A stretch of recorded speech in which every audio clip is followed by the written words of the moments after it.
Hi, welcome back for another story from St. John the Baptist Dixie Anglican Church. My name is Janice Kretschmann, and I would like to welcome you to the circle today. Whenever it is you are watching this, and wherever you are watching this from, and whoever you might be watching this with, it's good to have you with us today. I'm glad you could make it. Well, we do have another story today, but I'd like to begin as we usually do. There was once someone who said such amazing things and who did such wonderful things that people began to follow them. And one day they just had to ask this person, "Who are you?" And that day they said, I am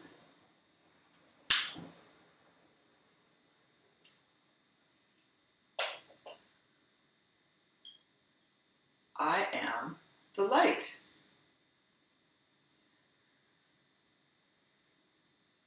Well, the light couldn't stay in just that time, in just that place, and with just those people.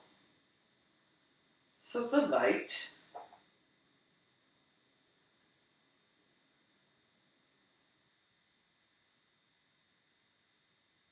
changed. It's always so much easier to see this part in person. You can see the smoke rise as the light is extinguished, and you can smell the smoke as the light is extinguished. The light changed. The light changed so it could be with all people, in all places, and in all times.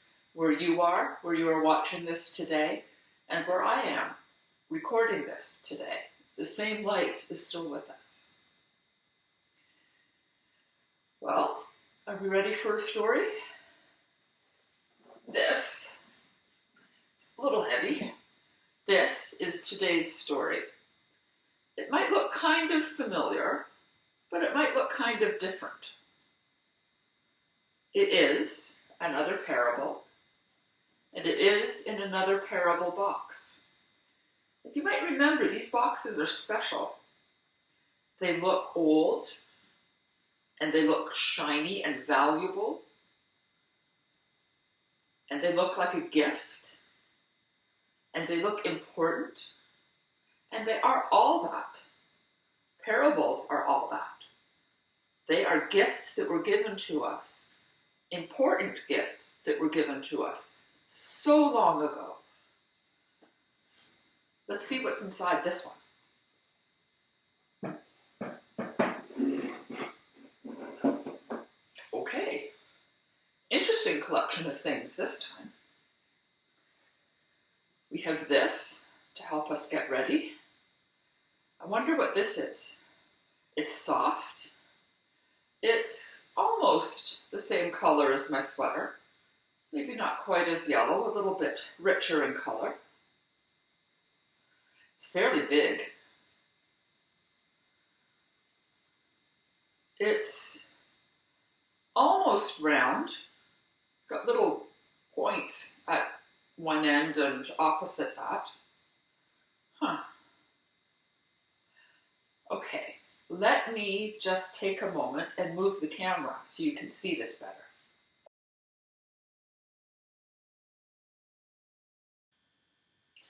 Well, I wonder what you think this is.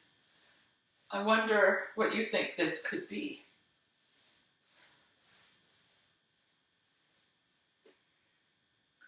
Well, there is nothing left to get out to get ready for the story, so let's begin.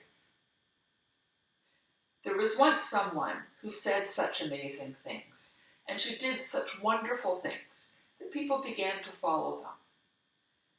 And they heard this person talk about a place called the Kingdom of Heaven.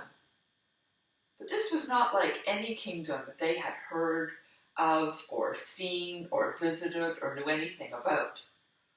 So they just had to ask this person, what is this Kingdom of Heaven really like?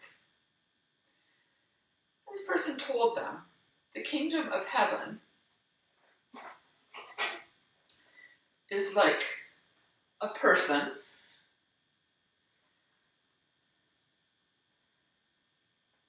who sows a seed, the smallest of all seeds, the mustard seed. And this mustard seed was so small that if I had one on the tip of my finger, you couldn't even see it.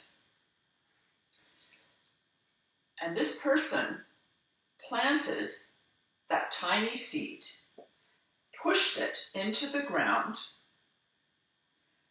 and it began to grow.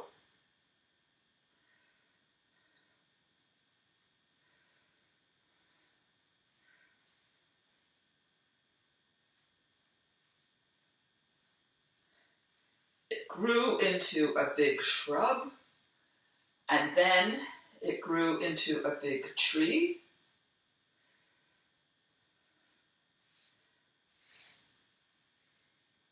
Grew into the biggest tree in the garden. It grew so big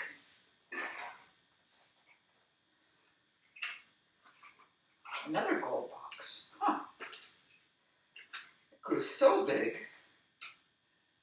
that the birds of the air came and landed in it. Oh, I wish I could get the camera closer so you could see.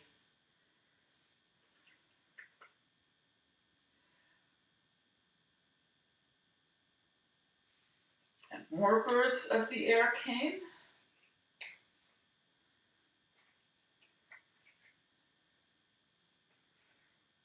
And some even built their nests there. Oops.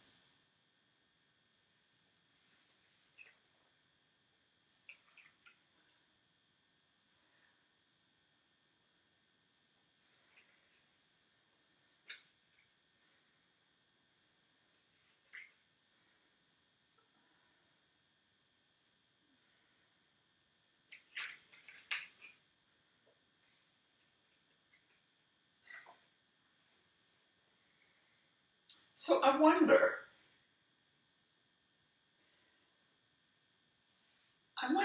who this person was, who this person is in the story. What is their name? Are they a farmer? Are they someone with a garden in their backyard? I wonder.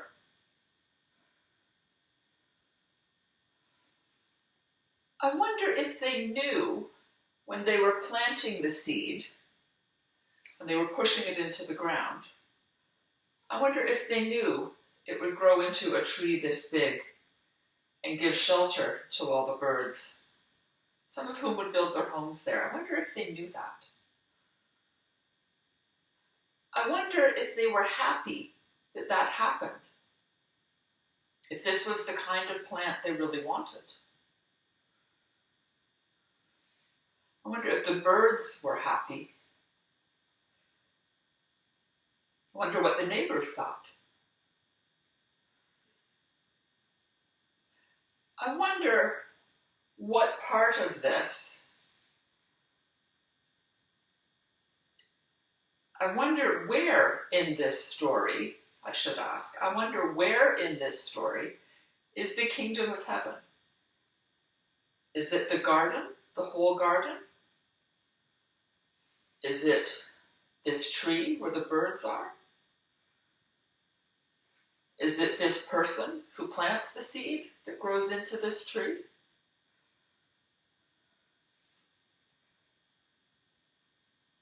Lots to think about in this story.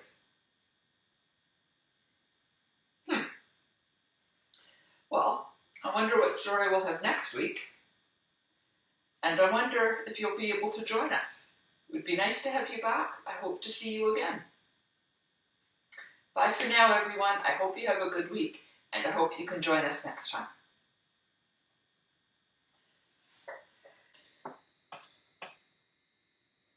Hi, everyone. I wanted to give you an update on the figures I mentioned last week, the ones I'm working on finishing for a story we have coming up in a couple of weeks.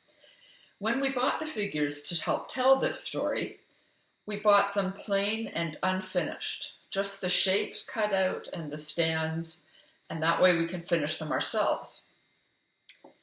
They sent pictures of what the finished figures look like, but we don't have to make them exactly like this, and I don't think I'm going to at this point.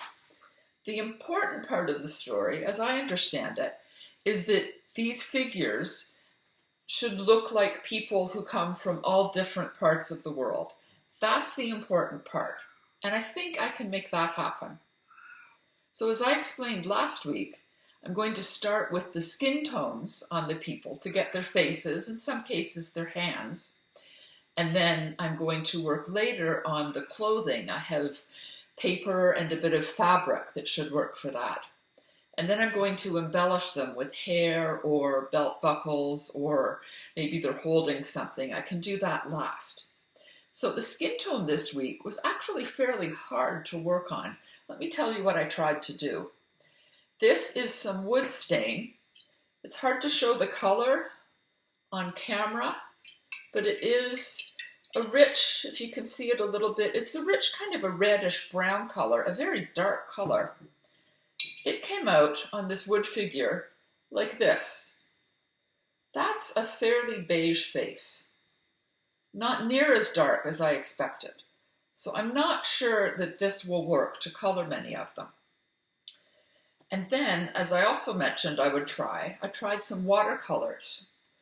I tried, I believe, this color and this one over here. Again, fairly dark colors. And those three colors came out like this. Very much the same. Could work as a skin tone, but I don't think that will work for all of the figures. Then I also tried these markers I mentioned that are used mostly for repairing wood furniture or wood flooring. And the four darker colors there came out like this. Lovely colors. On the monitor, they look fairly much the same, but in person, there's a bit more variety. And the two lighter colors in this collection came out like this. Very pale.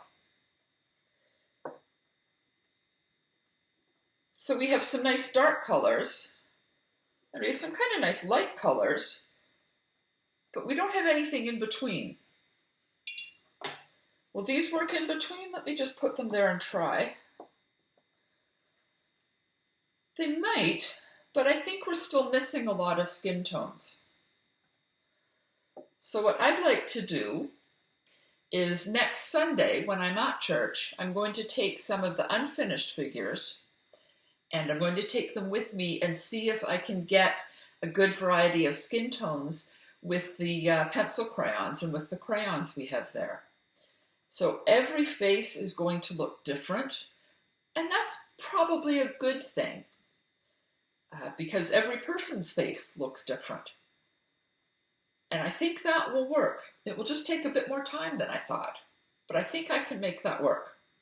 And then next week I will show them to you again, and hopefully I will have some. Hopefully I'll have some of the clothing done, and I can show you how that turned out.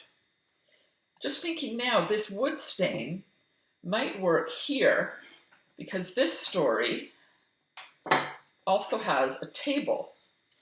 And this table, whoops, sorry sir, I'll stand you up again, there you go. This story has a table and you can see the wood grain on that table. So this wood stain on regular wood with the wood grain might actually turn out okay. So we have some skin tones, but I think we need more of them. And we need more kind of in the middle, I think. We're missing a whole bunch of colors in here between those guys. So that's how it's starting, and I will try some of the clothing, and I will let you know next week how that's going. Bye for now.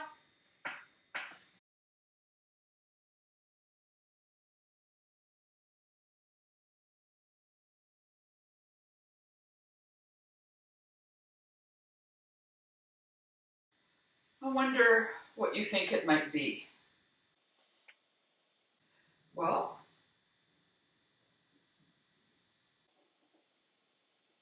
I wonder what that noise is.